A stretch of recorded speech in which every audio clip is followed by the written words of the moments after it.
예언교회는 이제 자꾸 잊어버리네. 평안하고 행복한 걸. 예언교회는 마지막에 거만. 나도 더 행복합니다.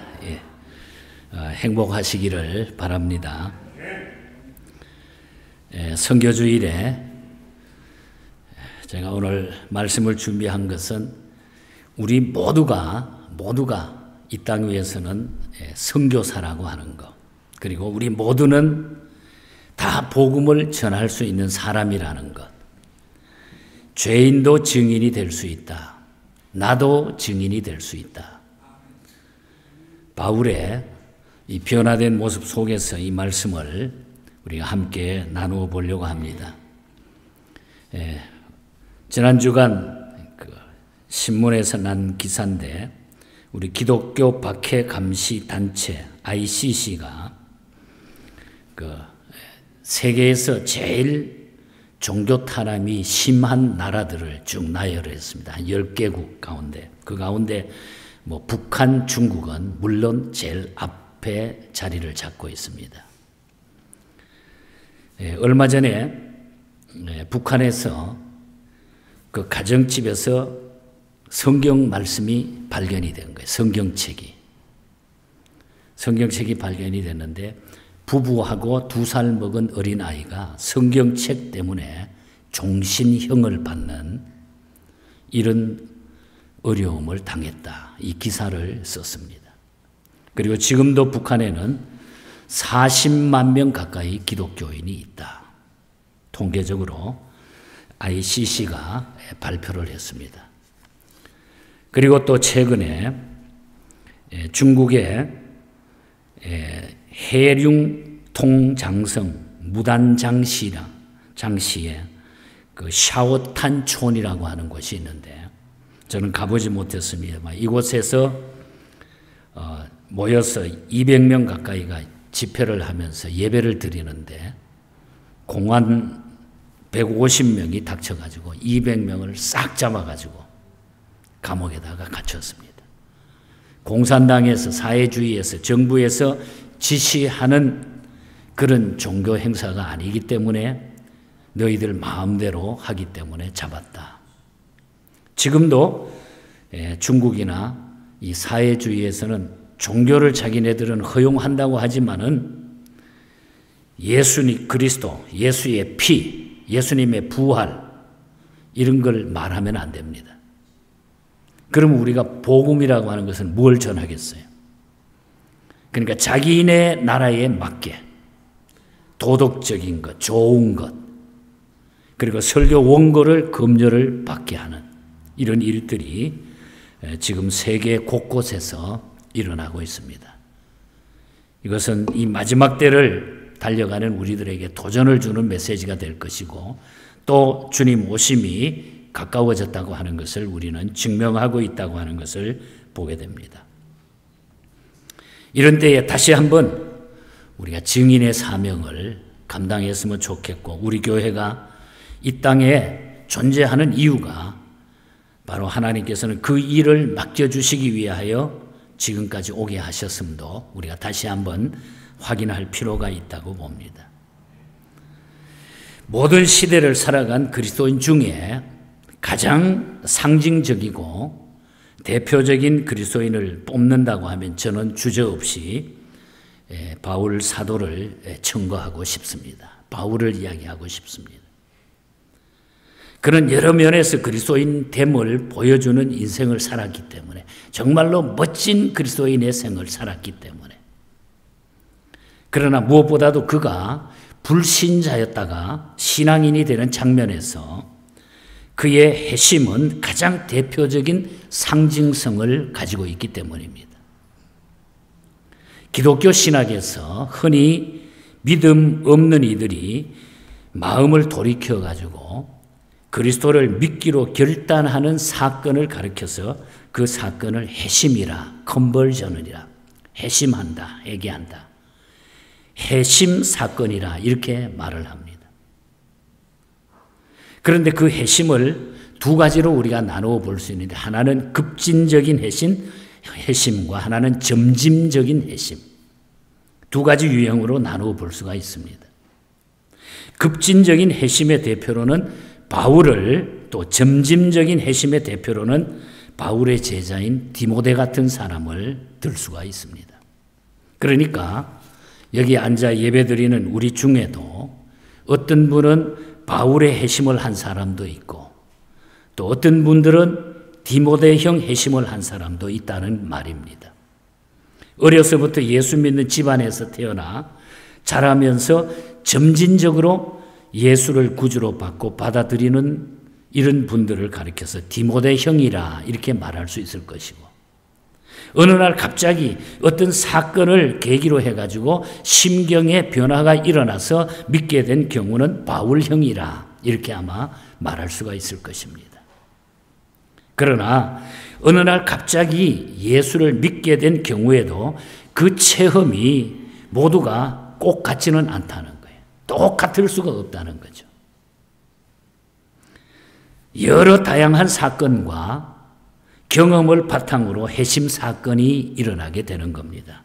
오늘 본문에서도 의사 누가가 바울의 회심 사건을 여러 가지 다양한 동반된 바울의 체험들을 열거하고 있어요. 그가 들었던 음성, 함께 동행했던 사람들, 그리고 옆에 함께 있었는데도 어떤 사람은 그 소리를 듣지 못한 일, 그리고 그가 땅에서 일어나면서 발견한 그 실명의 경험, 눈이 막 멀어지는, 앞이 보이지 않는 이런 경험 등. 그런데 과연 이런 체험들이 동일하게 있어야 참된 회심이라고 우리가 말할 수 있을까요? 그러면 그런 경험을 하지 않고 그걸 꼭 그런 경험을 해야만이 우리가 하나님 앞에 회심이, 참된 회심이 됐다 이렇게 말할 수 있을까?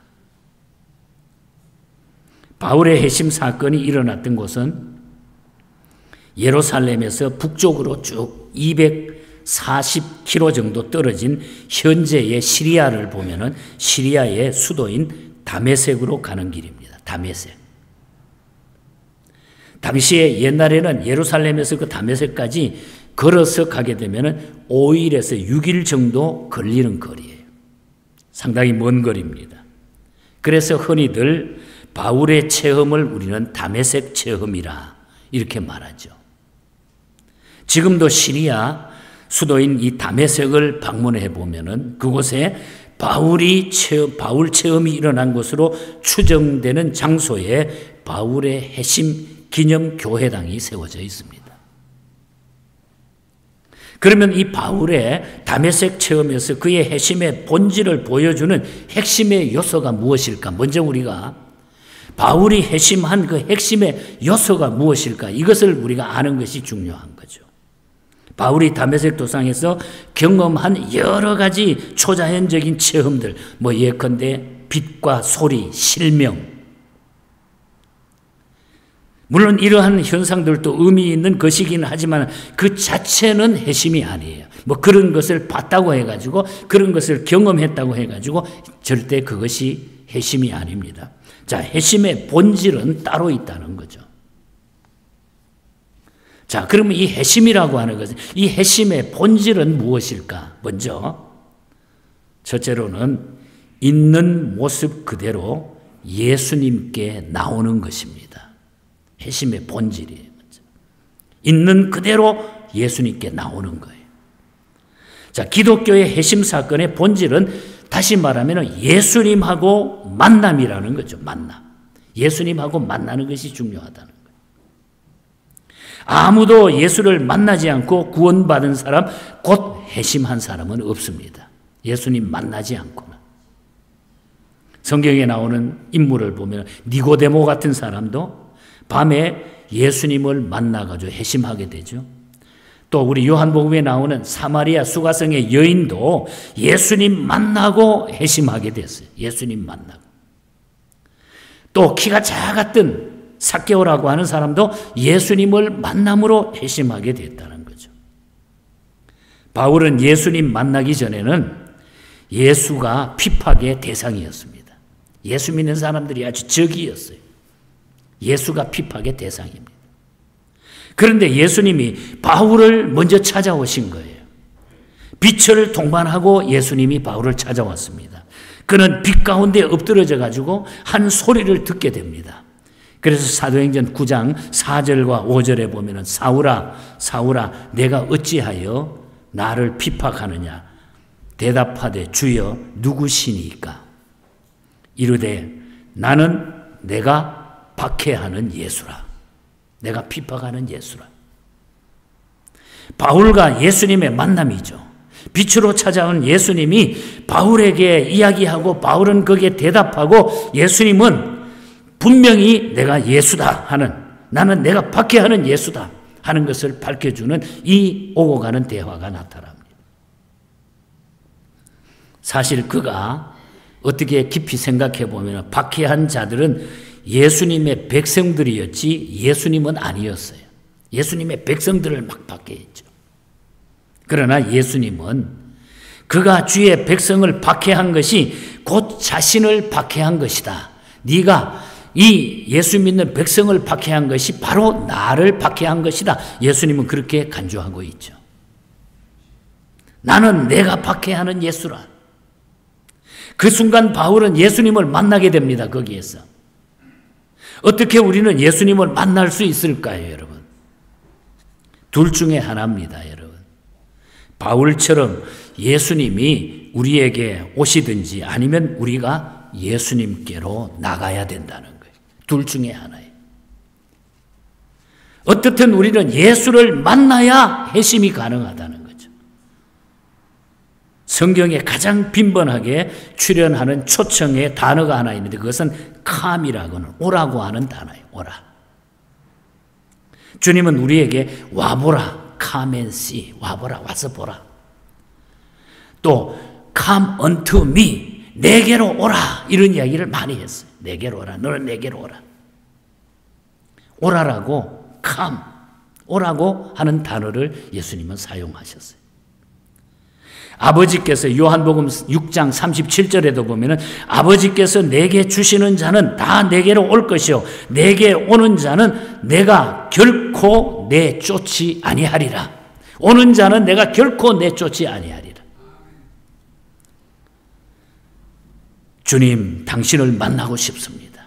예수님 나 지금 만나고 싶습니다. 저를 만나 주십시오라고 기도하면 된다는 거예요, 여러분. 구하면 주시겠다고, 찾으면 찾으시겠다고, 문을 두드리면 만나 주시겠다고 약속하신 주님이 만나 주신다는 거예요. 그래서 우리는 주님을 만나야, 예수님을 만나야 진정한 회심이 된다는 거예요.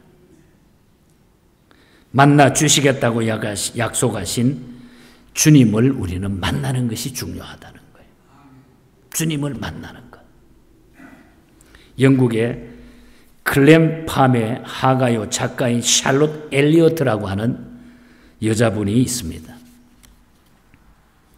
이분은 20대부터 촉망받던 아주 유명한 하가였어요. 그런데 그녀가 30대가 되어가지고 갑작스럽게 병을 앓게 되면서 매사에 막 반항적인 여인이 되는 거예요. 누가 말만 붙이지도 못해. 말만 붙여도 막 신경질 내고 심지어 부모가 이야기를 해도 말을 듣지 않아요. 그래서 그녀의 아버지는 너무너무 걱정이 돼서 자기 친구인 목사님을 집에다가 초대해가지고 자기 딸을 좀 상담하고 그 일을 좀 해결하기를 원했던 거예요. 그 아버지의 친구 말란 목사님이라고 하는 분이 이제 그 집에 와가지고 신앙적인 얘기를 엘리어트에게 꺼냅니다. 여러 가지 이야기를 합니다. 그랬더니 이 엘리어트가 나 같은 사람이 어떻게 예수님을 만날 수 있느냐 이런 신경질적으로 이야기를 해요. 예수님 만나면 되는데 근데 나 같은 사람이 어떻게 예수를 만날 수 있느냐 신경질적으로 말란 목사님에게 이야기를 했습니다. 그때의 이 말란 목사님은 단순히 당신이 있는 모습 그대로 그분에게 오면 됩니다. 당신이 있는 모습 그대로 그렇게 오시오. Just as you are. 있는 모습 그대로 오면 된다. 가지고 있는 그 모습 그대로 오면 된다. 이 이야기를 들려줍니다. 그런데 이 말이 성령께서 역사하셨는지 화살처럼 그녀의 가슴에 막 꽂히는 겁니다. 그 메시지가 가슴에 꽂히는 순간 그녀는 주님이 자신의 마음을 어루만지고 계심을 느낄 수 있었대요. 그녀는 무릎 꿇고 예수님에게 자신의 인생을 드리기로 거기에서 헌신하게 됩니다. 주님을 만난 거죠. 거기에서 주님을 만난 거예요. 그것이 그녀의 회심의 순간이 되었습니다. 그리고 이 여인은 그 후에 주님 만나서 너무너무 자기가 그림을 그리고 여러 가지 일들을 하면서 엄청난 많은 세계적인 일을 감당하죠. 그래서 이 엘리어트가 붓을 들어가지고 너무 감사해서 찬송가 가사를 하나 만들게 됩니다. 그것이 바로 큰 죄에 빠진 나 위에, 우리 찬송가 339장 가사를 이분이 만듭니다. 큰 죄에 빠진 나 위에 주 보혈 흘려주시고 또 나를 오라 하시니 주께로 거저갑니다. 그냥 우리가 읽으면 별것 아닌 것 같은데 나를 오라 하시니 내가 그저 주께로 갑니다. 여러분, 이것이 회심 사건이에요. 있는 그대로 가면 된다는 거예요. 그래서 이 찬송의 원 제목이 Just as I am이라고 하는 제목이에요. Just as I am. 주께로 갑니다. 나는 주께로 갑니다. 빌리그람 목사님이 전도 집회 때마다 마지막에 이 찬송을 부르면서 많은 회개하며 회심하는 자들을 앞에 불러내가지고 기도해주고 집회 때마다 엄청난 이런 일들이 벌어집니다. 해밀턴이라고 하는 목사님도 내 모습 이대로 주 받으시옵소서. 내 모습 이대로 주 받으옵소서. 날 위해 돌아가신 주 날 받으옵소서. 내 모습 이대로, 있는 그대로. 이것이 회심의 첫 단계. 그래서 우리는 주님 만나는 것은 내가 주님을 만나기를 원합니다. 내 모습 그대로 주님께 나오기만 하면은 우리는 주님을 만나게 됩니다. 그것이 회심의 단계가 되고 나를 변화시키고 나에게 어떤 삶의 변화를 주고 능력을 가지고 나갈 수 있는 어떤 힘을 내가 만들어 나갈 수 있다는 거예요. 주님 만나야 돼. 주님 만나. 이곳에 계시는 모두는 그 주님을 만나신 줄 믿습니다, 여러분. 그리고 두 번째로 또 하나의 절대적인 요소는, 회심의 요소는 내가 예수님을 고백하는 거예요. 고백하는 거. 고백할 수 있어야 돼요. 오늘날 우리는 예수님을 구주와 주님으로 나누어 고백하잖아요. 주님, 구주, 주님. 그러나 초대교회에서는요, 예수의 구주와 주님 되심을 구별하지 않고 그냥 주로 불렀어요. 큐리오스라고 하는다. 큐리오스. 주님, 주님. 우리를 구원하시는 분이 또한 우리의 삶의 주인이 되시기 때문에 주님, 큐리오스. 성경은 우리가 성령으로 말미암지 않고는 아무도 예수를 주로 고백할 수 없다 그랬거든요. 그래서 고린도전서 12장 3절에 바울은 그랬죠. 또 성령이 아니고는 누구든지 예수를 주라 시인할 수 없느니라.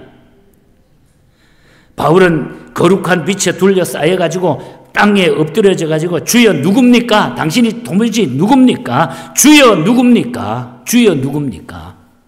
하고 물었어요. 그 순간 이미 성령은 그의 마음을 만지고 계셨습니다. 바울은 그 즉시 자신이 만나고 있는 분이 자기 인생의 주인이 되실 것을 직감한 거죠. 그래서 주님 불렀어요. 주님. 그 후에 바울은 전도에서 예수를 주로 부르는 의미 있는 변화가 그 삶 속에 일어나요. 자기 주인이 바뀌어버린 거죠. 주인이. 고백이, 주님 하고 하는 이 고백이 중요하다는 거예요. 내 삶의 주인이 바뀌었다는 거예요. 바뀌었다는 거예요.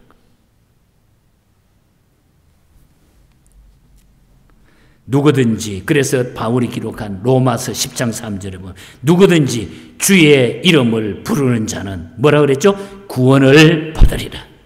주의 이름을 부르는 자는.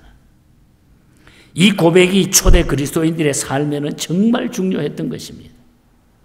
초대교회 시절에 로마가 통치하는 모든 곳에서는 길에서 두 사람이 만나게 되면 한 사람이 먼저 이렇게 묻는답니다. 가이사가 주님이십니다. 이렇게 인사를 건네고 상대방이 그러면은 맞습니다. 나의 주님은 가이사입니다. 뭐 이렇게 주고받는다 그래.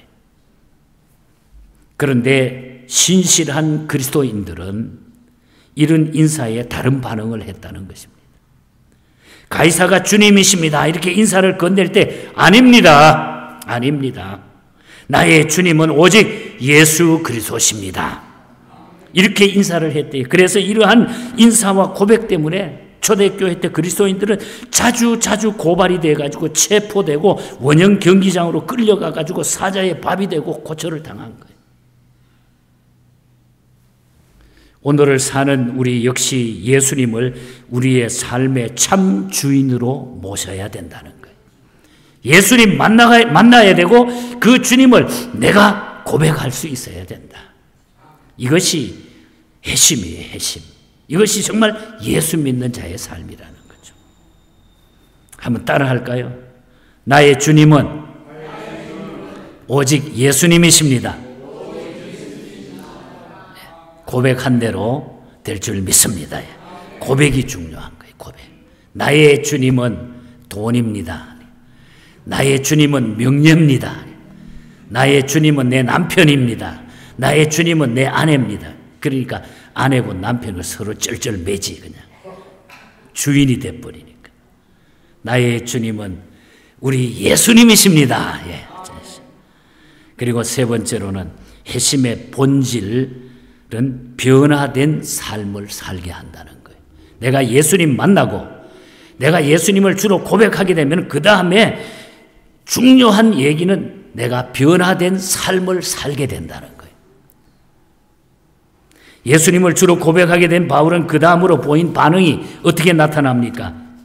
자신의 회심 사건을 사도행전 22장에서 다시 이렇게 증언하는 고백을 살펴볼 수 있죠. 사도행전 22장 9절과 10절에 보면 나와 함께 있는 사람들이 빛을 보면서도 나에게 말씀하시는 이의 소리를 듣지 못하더라. 내가 이르되 주님 무엇을 하리이까? 주님 무엇을 하리이까? 진실하게 예수를 주로 받아들인 모든 이에게 반드시 있어야 할 질문이 바로 이것이라는 것입니다. 주님, 이제 무엇을 하면 좋겠습니까? 바꾸어 말하면 주님, 이제부터 내가 주님 만나는데 이제부터 변화된 삶을 내가 어떻게 살면 좋겠습니까? 이 이야기입니다, 여러분. 이 질문이 없는 사람의 회심은 진정한 회심이 아니라는 거예요. 정말 우리의 인생이 주인이 달라졌다고 한다면 변화는 피할 수 없는 결과라는 거예요. 예수님을 만나 주로 고백하게 된 바울은 변화한 성경학자는 세 가지로 바울의 변화를 이렇게 줄여가지고 이야기해 줍니다. 첫째는 그는 그리스도인을 붙잡으러 왔다가 그리스도에게 붙잡힌 삶을 살게 됐다. 붙잡으러 왔다가 지가 붙잡림 받았다는 거예요. 두 번째로는 그가 예수, 이 메시아라는 메시지를 제거하기 위해서 왔다가 오히려 자기가 메시아를 증거하는 메신저가 되어버렸다. 그리고 세 번째는 그는 그리스도인을 박해하는 자였다가 그리스도인과 함께 박해받는 자가 됐다. 박해하는 자로 갔다가 자기가 박해하는 자가 됐다. 박해받는 자가 됐다. 이 얼마나 여러분 분명하고 확실한 변화입니까? 주인이 달라졌으니까. 바울 한 사람을 통해서 복음이 시리아 쪽으로, 소아시아, 터키, 그리스 터키, 지금의 투르키에, 로마, 바울 한 사람을 통해서 엄청나게 그 복음이 증거됐습니다. 쫙 퍼졌어요. 주여, 내가 무엇하리까? 내가 이제 변화된 삶을 어떻게 살겠습니까? 복음 전하라고 하는 이 말씀을 듣고 그런 나갔을 때 그 바울 한 사람을 통해서 엄청난 세계의 변화가 왔다는 거죠. 과연 사도 바울은 다음과 같은 고백을 하기에 합당한 사람입니다. 고린도후서 5장 17절에 보면 그런즉 누구든지 그리스도 안에 있으면 새로운 피조물이라. 이전 것은 지나갔으니 보라 새 것이 되었도다. 이것이 바로 회심의 마지막 요소인 것입니다. 내가 무엇을 해야 될까? 변화됐다고 하면, 예수 믿는 사람이라고 하면 내가 무엇을 해야 될까? 예수를 참으로 만나고 예수를 주로 고백하는 자가 되었다면 이제 변화의 흔적, 변화의 열매가 있어야 된다는 것입니다. 삶의 주인이 바뀌었는데 인생이 바뀌지 않는다는 것은 말이 안 되는 것입니다. 우리가 만일 예수를 만나고 예수를 주로 고백하고도 삶의 변화가 없다고 하면 회심의 진정성을 의심할 필요가 있다는 것입니다. 진정한 회심은 우리의 인생관과 세계관의 변화를 반드시 초래하게 됩니다.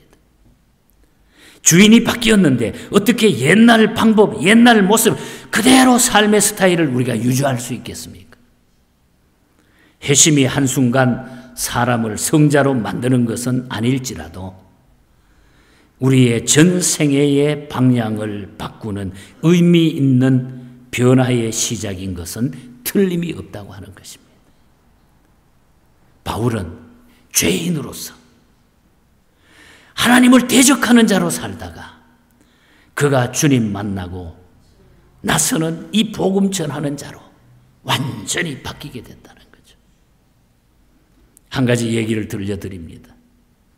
미국에서 목사의 아들로 태어났지만은 신앙의 의미를 붙잡지 못하고 명문 브라운 대학에 다니면서 무신론 친구의 영향으로 이신론자, 물론 이 이신론자나 무신론자나 거기서 거기입니다. 자기 친구 때문에 목사의 아들이면서도 불구하고 그냥 무신론자가 된 이런 젊은이가 있었어요. 그런데 공부는 너무너무 잘했어요. 머리도 좋았고. 그는 4년 과정의 대학을 3년 만에 졸업할 정도로 머리가 좋았습니다. 그런데 졸업을 하고 이제 졸업 여행을 떠나다가 어느 시골을 지나가다가 모텔에서 이제 잠을 자게 되는데, 근데 잠을 자는데 옆방에서 밤새도록 들려오는 신음소리가 들리는 거예요. 그 신음소리 때문에 잠을 이루지 못했어요. 그래서 이튿날 그 옆방 사람이 신음소리를 듣는데 그 옆방 사람이 나중에 이튿날 일어나 보니까 죽었다는 소식이 들리고 막 앰뷸런스가 와 있고 일이 벌어진 거예요. 그래서 깜짝 놀랐는데 거기에서 더 놀라운 사실은 그 죽은 사람이 바로 자기 대학 시절 하나님을 떠나게 만든 자기의 친구였다는 것이. 자기 친구가 거기서 죽었다는. 그는 거기서 충격을 받고 인생의 존재과 이 실존과 죽음의 문제를 고민하기 시작을 합니다. 그래서 어린 시절에 찬양하던 예수님 앞에 돌아가기로 거기서 결심을 하게 되는 게 그 과정을 통해서, 그 일을 통해서 회심을 한 것이죠. 예수님을 다시 만나게 됩니다. 그리고 그는 즉각 바울처럼 기도하기 시작합니다. 주님, 이제부터 내가 어떻게 살면 됩니까? 내가 이제 이 젊은 시절을 어떻게 살면 됩니까? 분명한 것은 어제처럼 살아갈 수는 없다는 것이었어요. 그래서 그는 죽음의 문제를 해결하는 것은 복음밖에 없다고 하는 사실을 깨닫게 되고, 이 복음을 한 번도 듣지 못한 사람에게 내가 복음을 전하면서 내 인생을 살아야 되겠다, 이런 결론을 가져오고 하나님 앞에 기도하고, 그래서 신학을 공부한 후에 결혼하자마자 아내와 함께 아시아로 떠납니다. 선교사로 복음을 전하기 위해. 그가 바로 미국이 버마, 옛날의 버마, 지금의 미얀마로 파송한 최초의 선교사 아도리람 저스들입니다. 저드슨입니다. 아마 우리 선교사에서는 이 저드슨의 이 기록을 우리는 너무나 잘 알고 있어요. 그가 죽은 후에 단 한 사람의 그리스도인이 없었던 미얀마에 21만 명의 그리스도인이 생겨나게 되는 거예요. 그 한 사람을 통하여. 한 사람의 회심이 가져온 놀라운 변화였던 것입니다, 여러분. 이럴 듯 한 사람이 변하면 한 가족, 한 공동체가, 한 민족이 변할 수 있다는 거죠, 여러분. 그래서 주님은 오늘도 우리에게 명령하고 말씀하십니다. 오직 성령이 너희에게 임하시면 너희가 권능을 받고 예루살렘 온 유대 사마리아 땅끝까지 이르러 내 증인이 되리라. 죄인도 증인이 될 수 있다는 거예요. 변하면 증인이 되는 거예요. 내가 예수 믿는 사람이라고 하면 이 복음 전하기 위해서 내가 살아가고 있다는 거. 이거 잊어버리면 안 되는 거예요. 이 예수님을 전하는 것이 내가 이 땅 위에 존재해야 될 이유라고 하는 것을 우리는 잊어버리면 안 됩니다, 여러분. 예수님을 전하고 나도 할 수 있다고 하는 것. 내가 예수 믿는 사람이라고 하는 것은 내가 이 사실을 내가 명심하고 살아야 된다고 하는 것. 하이틱 아덴이라고 하는 목사님이 쓴 찬송시입니다. 초대교회 성도들의 신앙생활을 잘 보여주는 찬송시로서 뜨거운 열정을 가지고 전하지 않고는 견딜 수 없는 열정. 사도행전 5장 42절에 보면 저희가 날마다 성전에 있든지 집에 있든지 예수 그리스도는 그리스도라 가르치기와 전도하기를 쉬지 아니했다. 성전에 있든지 집에 있든지. 초대교회는 그래서 마음이 막 뜨거워져가지고 성령의 역사가 일어나니까 견딜 수 없는 거예요. 집에 있든지 성전에 있든지 예수는 그리스도다 가르치기와 전도하기를 애썼다. 우리 2월 한 달 동안 여러분 그 누군가의 이 복음을 한번 전하시기를 축복합니다, 여러분. 이것을 한번 자랑해 보시기를 바랍니다. 멀리 가지 못해도, 선교 지역에 나가지 못해도 내 가정 안에, 내 친구 관계 속에, 내 이웃들에게 이 복음을 제시하십시다. 주님은 그것을 우리에게 기대하고 계실 겁니다. 내가 회심한 하나님의 그리스도인이라고 하면 온 세상 위하여 나 복음 전하리. 만백성 모두 나와서 주 말씀 들으라. 죄 중에 빠져서 헤매는 자들아, 주님의 음성 곧 듣고 너 구원 받아라. 온 세상 위하여 이 복음 전하리. 저 죄인 회개하고서 주 예수 믿어라. 이 세상 구하려 주 돌아가신 것 나 증거하지 않으면 그 사랑 모르리. 온 세상 위하여 주 은혜 임하니 주 예수 이름 힘입어 이 복음 전하자. 먼 곳에 나가서 전하지 못해도 나 어느 곳에 있든지 늘 기도 힘쓰리. 전하고 기도해 매일 증인 되리라. 세상 모든 사람들 듣고 그 사랑 알도록. 여러분, 구원받은 회심한 하나님의 백성들 살아야 될 이유 여기에 있습니다. 그래서 나도 증인이 될 수 있다. 죄인도 증인이 될 수 있다. 오늘 이 메시지를 잊어버리지 말고 때를 얻든지 못 얻든지 성전에 있든지 집에 있든지 이 복음을 전하면서 여러분의 마음에 그 능력, 하나님이 주시는 그 파워, 이것으로 이 시대를 승리하시기를 주님 이름으로 간절히 축복합니다. 하나님 아버지